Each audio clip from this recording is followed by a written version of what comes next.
네, 할렐루야. 반갑습니다. 네, 은혜가 넘치는 또 오후 예배에 불러주셔서 감사합니다. 사실 기억하시는 분은 기억하실지 모르겠지만 4년 전에 제가 금요 영성기도회인가요? 네, 4년 전에 한번 방문을 해서 말씀을 전했던 적이 있었습니다. 네, 그런데 또 이렇게 다시 한번 기꺼이 강단을 내어주신 또 담임 목사님과 당회 장로님들께 또 깊은 감사를 드립니다. 네, 목사님 말씀하신 것처럼 저와 아내는 지난 1월에 GMS 저희 교단 선교 훈련원입니다. GMS 훈련을 전부 다 마쳤고요. 1월 8일 임명식을 해서 이제 선교사로 불러주셔도 되는데 제가 아직 적응이 잘 안 돼서 편하게 목사님, 선교사님 불러주셔도 되겠습니다. 많이 부족합니다. 기억나실 때마다 기도 부탁드리겠습니다. 잠깐 기도하고 말씀 전하겠습니다. 참 좋으신 아버지 하나님 감사합니다. 하나님 이 시간 성령께서 우리의 마음을 기경하여 주시고 하나님 성령 기름 부어주셔서 하나님 부어주시는 은혜가 우리 안에 넘쳐 흐르도록 역사하여 주옵소서. 우리 길을 열어주시고 주님의 음성 듣는 시간 되게 하여 주옵소서. 감사드리며 예수님 이름으로 기도합니다. 아멘. 한국 사람들이 좋아하는 단어가 있는데요, 바로 복이라는 단어입니다. 어느 목사님의 설교를 들었는데 그분이 어렸을 때 복이라는 단어가 집안 곳곳에 있었다고 합니다. 가구에 보면 복이라는 단어가 새겨져 있었고요. 심지어 밥상에 올려져 있는 숟가락과 젓가락의 뒷면을 보셨습니까? 혹시 뭐라고 적혀있는지 기억나십니까? 복이라는 단어가 적혀 있었다라고 합니다. 사실 한국 사람들은요, 복주머니를 차고 다니고요, 또 새해 인사로 복을 많이 받으라고 할 만큼 복이라는 단어를 굉장히 좋아합니다. 우리 그리스도인들도 마찬가지인 것 같습니다. 새해가 되면 축복 안수기도 많이 받죠. 또 성도들은 서로를 축복하면서 안부를 묻기도 합니다. 그만큼 복이라는 것은요, 우리의 생활과 굉장히 밀접하게 맞닿아 있다고 할 수 있습니다. 성경에서도 마찬가지로 복에 대해서 많이 언급을 하고 있습니다. 저는 오늘 본문도 그 중에 하나라고 생각을 합니다. 신앙생활 어느 정도 하신 분이라면 오늘 본문 너무나 익숙할 것인데요. 그래서 많이 들었던 이야기가, 자, 아브라함이 복을 받았기 때문에 우리도 그 복을 받아 누리면 좋겠다. 또 그렇게 되기를 축복한다. 그런 내용입니다. 이 말씀이 저는 잘못됐다고 생각하지는 않습니다. 왜냐하면 분명 아브라함이 복을 받았기 때문에 그렇습니다. 참고로 본문에 아브라함으로 되어 있는데 편의상 우리에게 익숙한 아브라함으로 설명을 드리겠습니다. 자, 오늘 본문에서 우리가 놓치고 있는 부분을 좀 보고 싶습니다. 그것은 바로 복을 받은 이유입니다. 여러분, 아브라함이 왜 복을 받았을까요? 사실 아브라함이 복을 구하지는 않았습니다. 뒤에서 또 말씀드리겠지만 아브라함의 등장 또한 너무나 갑작스러운 사건입니다.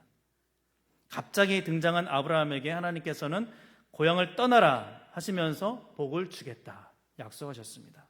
그리고 그 말씀을 근거로 우리는 아브라함에게 그 임한 하나님의 복이 나에게도 풍성이 넘치도록 부어지면 좋겠다 믿고 기도하는 것이죠. 다시 말하면 아브라함에게 주어졌던 그 복은요, 나에게 어떤 유익을 가져다주는 복으로만 이해했다는 것이죠. 하나님이 주시는 복을 내가 풍성히 누리면 그것이 은혜이고 그것이 복인 줄로 알았다는 말입니다. 그런데 자세히 보면 오늘 본문은요, 단순하게 복을 받으라는 메시지는 아닙니다. 아브라함이 복을 받은 것은요, 혼자만 누리기 위한 것이 아니라 모든 족속이 복을 받아야 하기 때문에 그렇습니다. 이것은 결국에 세계 복음화와 연결된다고 할 수 있습니다. 질문 하나 드리겠습니다. 여러분, 하나님의 목적이 무엇일까요? 하나님의 계획이 무엇일까요?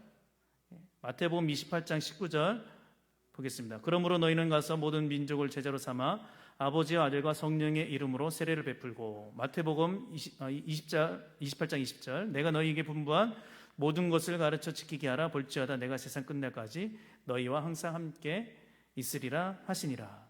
마가복음 16장 15절입니다. 다 같이 한번 읽어보겠습니다. 시작. 또 이르시되 너희는 온 천하에 다니며 만민에게 복음을 전파하라. 사도행전 1장 8절입니다. 다 같이 시작. 오직 성령이 너희에게 임하시면 내가 권능을 받고 예루살렘과 온 유대와 사마리아와 땅끝까지 이르러 내 증인이 되리라 하시니라. 그의 표어가 뭐였죠? 내 증인이 되리라. 하나님의 계획이 뭡니까 그러면? 네, 맞습니다. 이 구절들의 공통점이 뭘까요? 하나님의 앞서 말씀드렸듯이 세계 복음화입니다. 마찬가지로 창세기 12장을 통해서 우리가 알 수 있는 것은 하나님께서는 아브라함을 부르신 이유가 뭐냐면 자신의 목적을 이루기 위해서다. 그리고 아브라함은 그 목적에 참여하는 은혜를 누리게 된 것이죠. 전적인 하나님의 은혜라고 할 수 있습니다. 앞서 말씀드렸습니다. 아브라함이 원했습니까? 아니요. 전혀 그렇지 않습니다. 아브라함이 원하지도 않았고요. 역사의 흐름에서 중요한 인물로 예고된 적도 없습니다. 노아도 그랬죠. 노아도 갑자기 등장한 인물입니다. 그런 것처럼 아브라함도 역시 75세에 갑자기 주인공으로 발탁이 된 겁니다. 그런데 이 노아나 아브라함이 대단한 것은 뭐냐면 전부 다 하나님의 명령에 순종했다는 거예요. 노아의 경우 보십시오. 홍수 심판을 받게 될 것이다.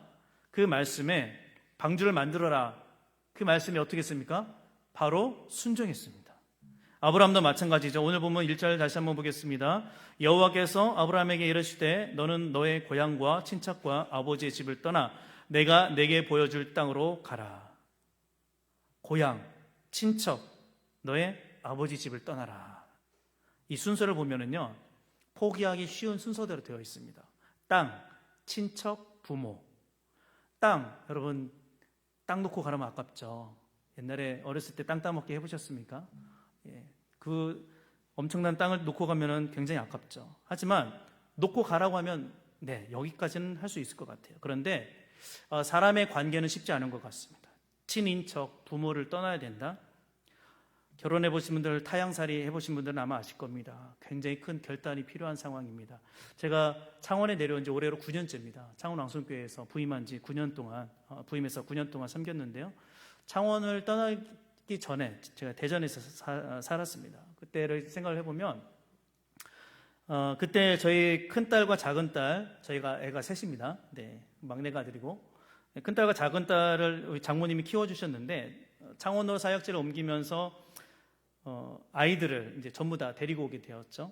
근데 아이들만 데리고 온 게 아니라 그 장모님 댁에 있던 아이들의 그 물건들도 전부 다 가지고 내려오게 되었습니다. 저희는 뭐 이사 가는 거니까 내려와서 잘 몰랐는데 아이들이 같이 아이들과 생활했던 장모님 그리고 아이들 짐이 있었던 그 집안 곳곳이 장모님에게는 굉장히 큰 마음의 서운함이 계셨던 것 같습니다. 저희가 이사 가고 나서 장모님께서 특별히 아프셨던 것은 아니었는데 그 애지중지 키우던 손녀들이 눈앞에 없어졌고 또 그 아이들의 그 물건이 전부 다 방에서 다 사라진 그 환경 속에서 마음이 많이 먹먹하셨는지 식사도 못하시고 몸져 누우셨다. 그래서 살이 많이 빠지셨더라고요. 이처럼 가족이 생활터전을 놓고 내려간다는 것 쉬운 일이 아닙니다. 그런데 하나님께서 아브라함에게 너가 살던 그곳, 너의 친인척들, 너의 부모님까지도 다 놓고 가라 이렇게 명령을 하시는 겁니다. 이 명령에 대해서 존 칼빈은 이렇게 이야기합니다. 하나님께서 아브라함에게 강력한 결단을 요구하고 있다. 자, 그러면 그렇게 할 때에 내가 너에게 어디로 가야 될지 그 땅을 보여주겠다. 이렇게 말씀하고 있는 것이죠. 그런데 우리가 생각해 보겠습니다. 우리가 어디를 간다고 할 때 목적지를 정하고 갑니까? 그냥 갑니까? 목적지를 정하고 간단 말이죠. 내비게이션을 치고 가죠. 찍고 갑니다. 그런데 하나님께서 뭐라고 하십니까? 가라. 무조건 가라는 겁니다. 순서가 좀 뒤바뀐 거 아닙니까? 어떻게 생각하면 굉장히 부당한 명령처럼 보인단 말이죠. 아무리 하나님이라고 하지만 그래도 이거 너무한 거 아닙니까? 자, 그런데 우리가 알아야 될 것은 뭐냐면 하나님께서 아브라함에게 아주 강력한 이 결단을 요구하시면서 4가지를 약속해 주셨습니다. 첫 번째, 큰 민족을 이루게 해주시겠다. 단 미래에 그렇게 될 것이다. 어쨌든 약속입니다. 두 번째, 복을 주시겠다 약속을 하셨습니다. 이 복에는요 자식과 재물이 전부 다 포함되어 있습니다. 세 번째, 이름을 창대하게 해주겠다 약속하셨습니다. 이것은 그 아브라함의 영향력이 시대와 장소를 초월해서 세상에 두루 퍼질 것이다라는 그런 약속인 것이죠. 마지막 4번째 약속입니다. 너는 복이 될 것이다 약속입니다. 저는 이 마지막 4번째 약속에 좀 더 집중해서 말씀을 드리려고 합니다. 네 번째 이 약속을 다른 번역본들은 뭐라고 번역을 하고 있냐면 너는 복의 근원이 될 것이다. 또 내 이름은 남에게 복을 끼쳐주는 이름이 될 것이다. 이렇게 번역을 하기도 했습니다. 다른 말로 하면, 다시 말하면 열국의 복의 통로가 된다, 이런 뜻입니다. 3절이 이것을 뒷받침하고 있는데요. 3절 보시면 땅의 모든 족속이 너로 말미암아 복을 얻을 것이라 말씀하고 있죠. 그래서 이 3절을 조금 더 구체적으로 설명드리면 대부분의 주석가들이 능동형으로 취급을 하고 있습니다. 능동형, 쉽게 말씀드리면 하나님께서 인류의 구원 계획을 이루시기 위해서 아브라함을 사용하시겠다는 것입니다. 이것은요, 반드시 그렇게 하시겠다는 하나님의 의지가 들어있습니다. 아브라함이 자신만 복을 받고 누리는 것이 아니라 인류의 구원 계획에 직접적인 관여를 하게 된다는 말이죠.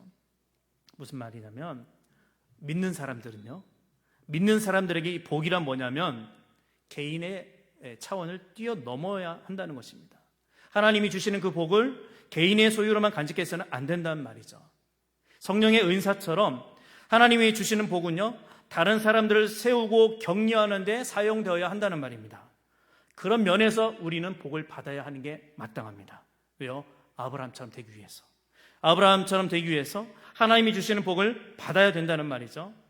그래서 제가 3절을 강조하는 이유는요, 오늘 본문의 초점이 바로 여기에 있기 때문에 그렇습니다.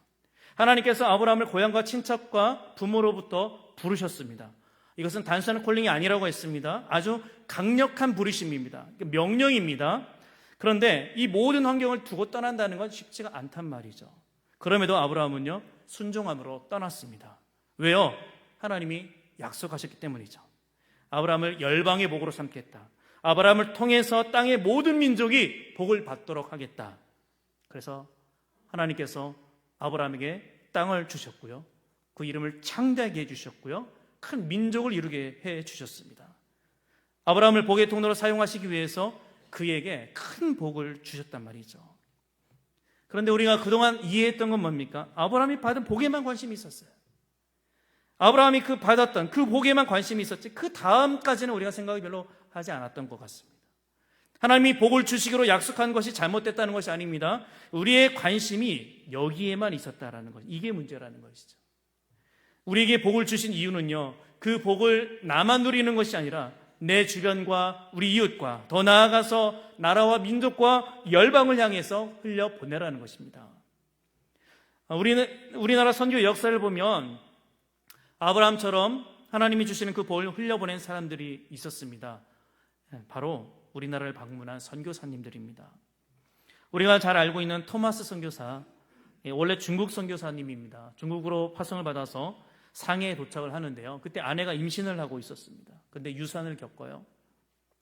그리고 아내가 세상을 먼저 떠납니다. 그 이후에 토마스는 조선으로 향합니다. 들리는 소문에 예수를 전하면 참수형을 당한다더라.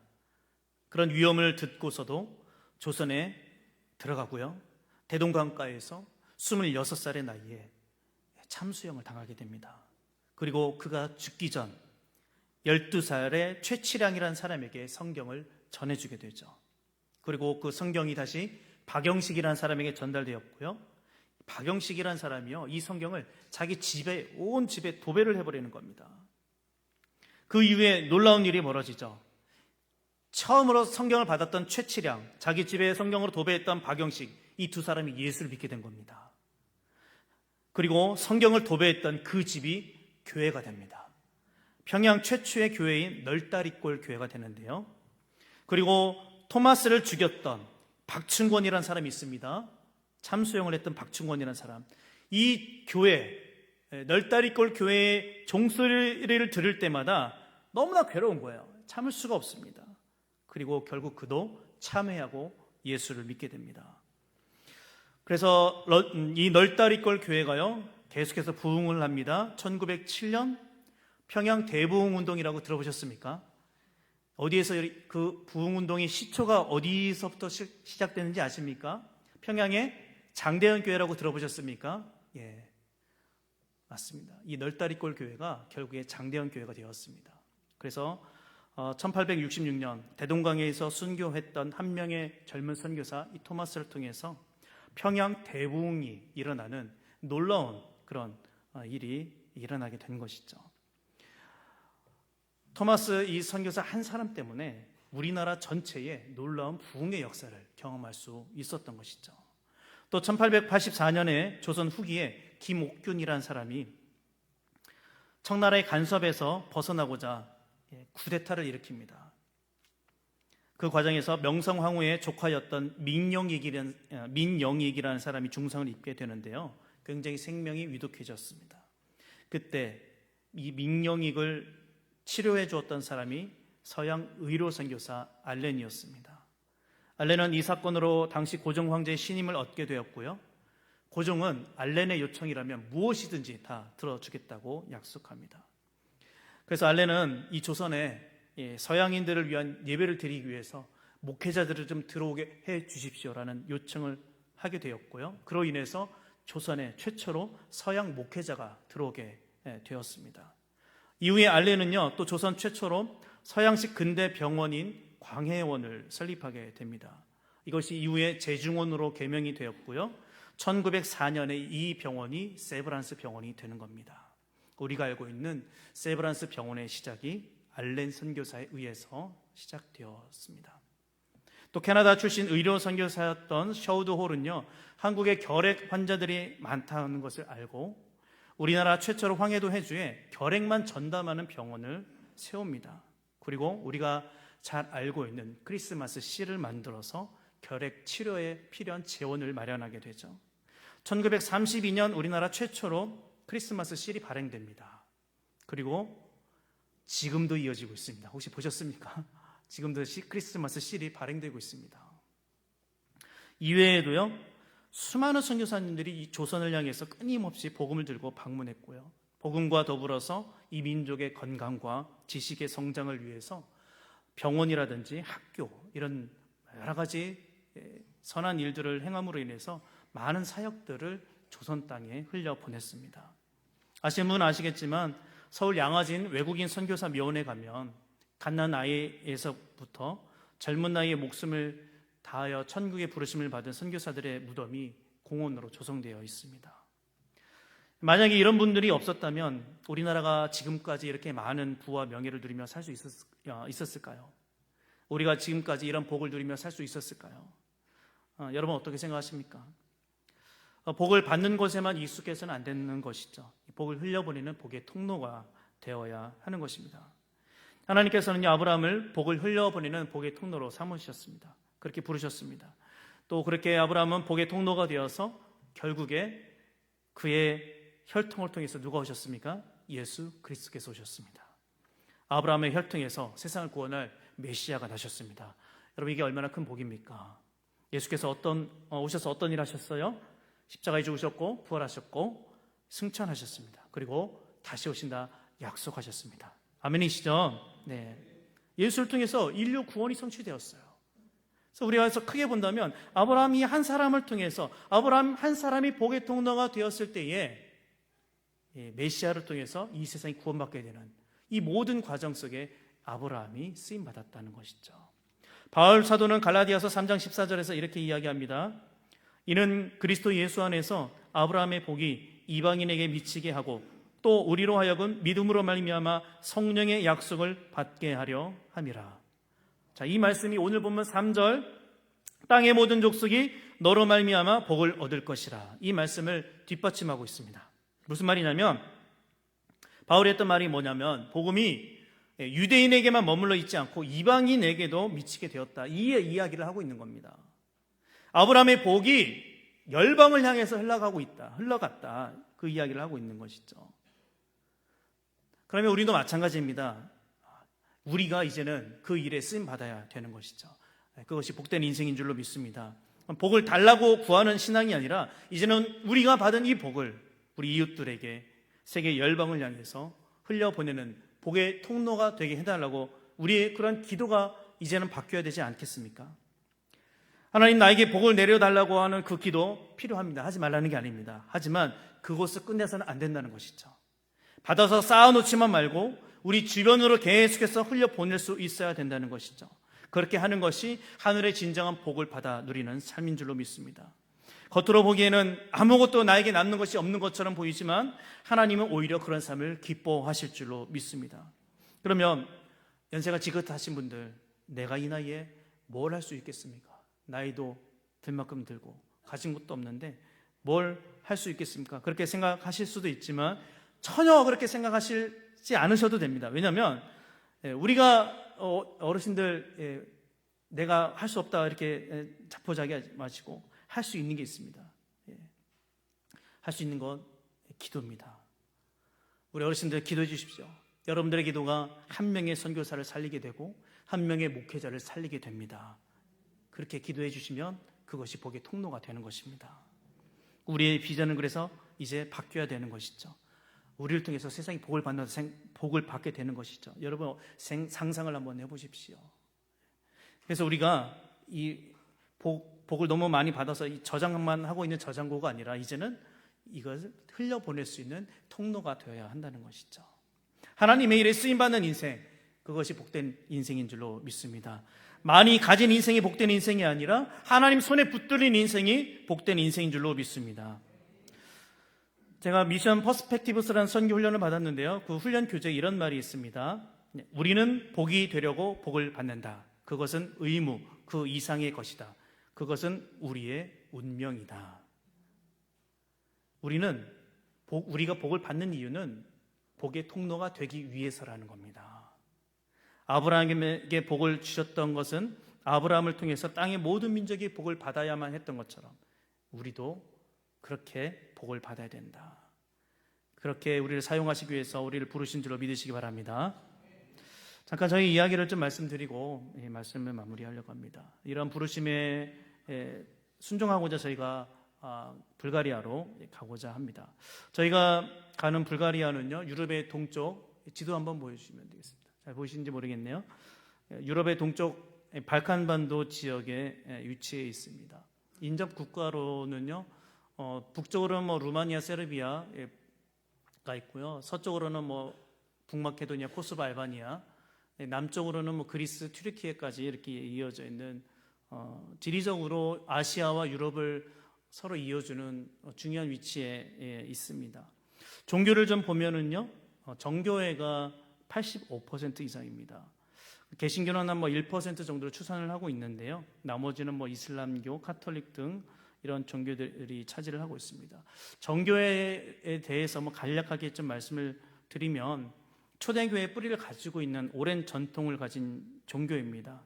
그런데 동방교회와 로마 가톨릭의 대분열로 인해서 정교회가 하나의 종파로 자리 잡게 되었죠. 이들의 특징이라고 한다면 여러분들 왼쪽에 보시는 그림이 불가리아 중심부에 있는 알렉산더 네프스키 성당이라고 있습니다. 그 안에 들어가 보시면 저렇게 그림들이 있습니다. 혹시 카톨릭 성당에 들어가 보셨는지 모르겠는데 성당 안에 들어가면 여러 가지 그림들이 있습니다. 예수님의 초상화도 있고 마리아 초상화도 있고, 정교회의 특징 중에 하나가 저렇게 예수님의 초상화부터 해서 12제자의 초상화, 그리고 초대교회 교부들, 그리고 우리가 흔히 알고 있는 유명하신 그런 성인들의 초상화까지 벽에 전부 다 그림으로 다 되어 있습니다. 그 앞에 촛불을 켜고 그들을 숭배하는 겁니다. 그들을 위해서 기도하는 겁니다. 그렇게 되어 있습니다. 그리고 정교회는요, 또 저희 같은 그 개신교 선교사들을 오히려 이단으로 취급을 하고 있습니다. 복음화가 그렇게 높지 않은 지역이기도 하고요. 불가리아 좀 경제적 이런 상황들을 좀 보면 굉장히 저희 나라보다도 좀 뒤떨어져 있는 나라이기도 하고요. 또 젊은이들이 일자리를 찾아서 다른 나라로 많이 떠난 상태이기도 하고, 부정부패가 얼마나 심한지 그 지역에 있는 나라들 중에서도 거의 탑 1에 들어갈 정도로 굉장히 부정부패도 심한 나라입니다. 그래서 저희가 다음 사진 보여주시면 되겠습니다. 저희 가정이 불가리아에서 준비하고 있는 사역은요, 또 한국 문화를 좀 접촉점으로 하는 한국 문화 사역을 준비를 하고 있고요. 불가리아 내에서 소외당하고 외면당하고 있는 집시들이 있습니다. 아마 익숙한 단어이실 텐데 이 집시들이 떠돌아다니는 사람들이었는데 이제는 저 사람들이 정착을 하고 있는데 불가리아에서 공식적으로 인정을 하는 사람들은 아닙니다. 저 사람들이 우리처럼 주민등록이 있거나 그런 경우는 거의 없고 자기들만의 군락을 만들어서 거주를 하고 있는데 그 생활 환경이 너무나 열악합니다. 그래서 저희가 아내와 함께 단기 선교 때 갔었던 좀 사진을 좀 첨부를 했습니다. 현재 있는 그런 아이들, 집시촌들, 그리고 현지인들을 위한 예배를 개설해서 제자 훈련을 통한 리더를 세우는 일들을 계획을 하고 있습니다. 또 아내는 아내 나름대로의 또 다른 사역을 준비를 하고 있습니다. 아이들, 특별히 또 아이들 대상으로 말씀 사역과 놀이를 활용한 사역을 계획을 하고 있고요. 또 여성들을 대상으로 하는 제자 훈련과 소그룹을 세워서 또 건강한 공동체를 만들고자 계획을 하고 있습니다. 어디까지나 이건 저희의 계획인데 또 하나님께서 어떻게 선한 길로 인도하실지는 그 부르심을 따라가야 될 것 같습니다. 생각나실 때 기도해 주시면 감사하겠습니다. 또 한 가지 기도 부탁을 드리는 것은 저희가 비자 발급을 계속 지금 준비를 하고 있습니다. 불가리아 같은 경우에는요, 가족 대표가 먼저 비자를 발급받아서 입국을 한 다음에 다시 나와서 가족을 데리고 들어가야 되는 이런 절차가 있습니다. 지금 제가 먼저 입국을 해야 되는 상황인데 대사관에서 심사를 너무 깐깐하게 하고 있어서 지금 계속해서 좀 지연되고 있는 상황입니다. 이런 기다림 속에 전에부터 저희 아내가 건강을 위해서 좀 검진을 좀 했었는데요. 사실 아까 목사님 잠깐 말씀드렸지만 저희 아내가 9년 전에 창원에 내려와서 막내를 출산을 했거든요. 출산하고 몇 년 되지 않아서 갑자기 급성 담낭염증이 와서 담낭 제거를 했었습니다. 그리고 이제 작년에 선교 훈련을 마치고 건강검진을 했는데 자궁에 좀 문제가 있다, 정밀 검사를 받아봐라 해서 MRI까지 다 찍고 검사를 했는데 의사 선생님의 소견이 해외를 나가게 되면 의료 시설이 어떻게 될지 모르니 여기에서 치료를 받고 가는 게 좋겠다. 혹시나 해서 다른 병원을 가봤는데 다른 병원에서도 마찬가지로 치료를 하고 가면 좋겠다라는 의견이 있어서 저희가 3주 전에 아내가 이제 자궁을 전부 다 드러내는 수술을 하게 됐습니다. 오늘 같이 오기로 했었는데 오늘 좀 갑자기 컨디션이 좋지 않아서 오늘 제가 혼자 오게 되었습니다. 아내가 병원에 입원할 때마다 사실 속상하기도 하지만 또 한편으로는 하나님께서 우리를 이렇게 기다리게 하시고 인내하시는 이유가 또 이런 과정을 겪게 하시려고 하는 게 아니었을까 그런 생각이 또 들기도 하면서 또 감사하기도 했습니다. 이런 시간을 통해서 또 치료하고 갈 수 있는 상황이 되어서 또 감사하기도 했습니다. 이렇게 불가리아의 이런 상황을 바라보면서 저희가 또 하나님의 부르심을 따라가고자 합니다. 아브라함이 열방의 복의 통로로 쓰임 받았듯이 이제는 저희가 복의 통로가 되어서 불가리아에 또 복음을 전하려고 합니다. 하나님께서 저희 가정을 통해서 또 하나님 나라 확장을 이어가도록 우리 성도님들의 좀 기도 부탁을 드리겠습니다. 바라는 것은요, 우리 모두가 하나님의 부르심을 받은 자들이기 때문에 저희처럼 선교 현장에 직접 가지 않더라도 우리의 삶의 현장에서 부르심을 따라서 복의 통로가 되시기를 축복합니다. 아브라함에게 주셨던 그 비전은요, 아브라함에게만 적용되는 것이 아닙니다. 우리에게 주어진 비전입니다. 우리가 이 비전을 삶에서 실천해 나갈 때에 하늘로부터 내려오는 그 복이 우리를 통해서 흘러가게 될 줄로 믿습니다. 우리가 가지고 있는 이 복음을 나눠주는 삶, 그것이 복의 통로가 되는 삶입니다.